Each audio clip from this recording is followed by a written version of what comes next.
اعوذ باللہ من الشیطان الرجیم بسم اللہ الرحمن الرحیم انا انزلناہ فی لیلۃ القدر وما ادراک ما لیلۃ القدر لیلۃ القدر خیر من الف الشہر آمنت باللہ صدق اللہ العظیم۔ احباب ذوقار، قرآن مجید فرقان حمید کی سورہ مبارکہ میں اللہ تبارک و تعالی نے شب قدر کی فضیلت، عظمت اور رفعت کا تذکرہ فرمایا۔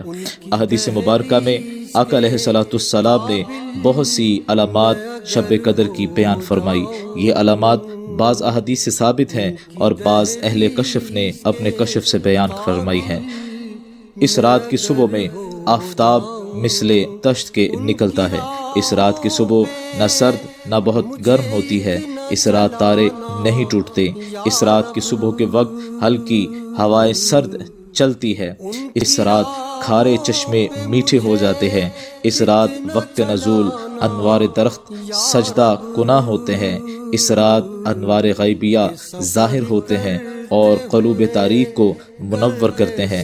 اس رات اللہ کی رحمت کے ملائکہ زمین پر اتر آتے ہیں، نازل کیے جاتے ہیں اور ہر عبادت کرنے والے سے وہ ملاقات کرتے ہیں۔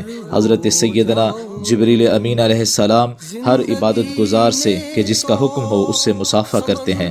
اس کے بارے میں اور اس شب قدر کی تاریخ کے حوالے سے حضرت ابو الحسن رحمۃ اللہ تعالی علیہ فرماتے ہیں کہ میں جب سے بالغ ہوا ہر رمضان میں شب قدر پاتا ہوں۔ یعنی آپ فرماتے ہیں کہ بالغ ہونے سے لے کر اب میری جتنی عمر ہے میں نے ہر سال رمضان المبارک کے مہینے میں شب قدر کو پایا۔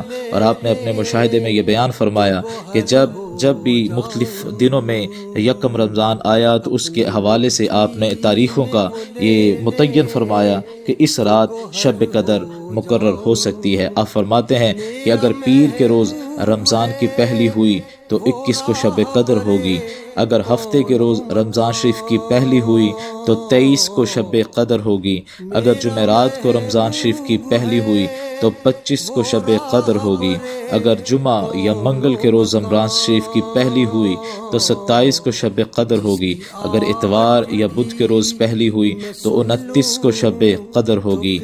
تو احباب ذوقار، یہ حضرت ابو الحسن رحمۃ اللہ تعالی علیہ نے بہت ہی خوبصورت تذکرہ فرمایا اپنے کشف کے ذریعے اور اپنے مشاہدے کے ذریعے۔ اس لیے ہر ایک مسلمان کو چاہیے کہ وہ ماہ رمضان المبارک کی ہر رات کو عبادت گزاری میں گزارے، قیام کرے، رب کو یاد کرے، لیکن آخری عشرہ میں رمضان کی تمام راتوں میں شب بیداری کی جائے تاکہ اللہ تبارک و تعالی اس ماہ مبارک کا صدقہ شب قدر کی سعادت نصیب فرمائے، اور اللہ جس پر رحم فرماتا ہے اس کو یہ رات ضرور نصیب فرماتا ہے۔ اس رات کی بڑی عظمتیں اور رفعتیں ہیں۔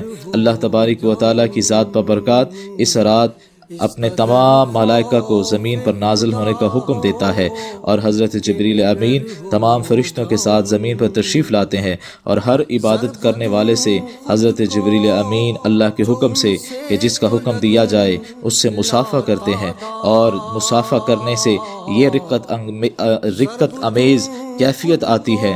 فرمایا کہ جس سے جبریل مصافحہ کرتے ہیں اس کے جسم میں ایک رقت آتی ہے اور اس کی آنکھوں سے بے ساختہ آنسو ٹپکنے شروع ہو جاتے ہیں۔ اللہ تبارک و تعالی اس ماہ مبارک کا صدقہ ہمیں یہ رمضان المبارک کی میں شب قدر کی سعادت نصیب فرمائے، اور اللہ تعالی اس کے صدقے سے امت مسلمہ کی بخشش فرمائے۔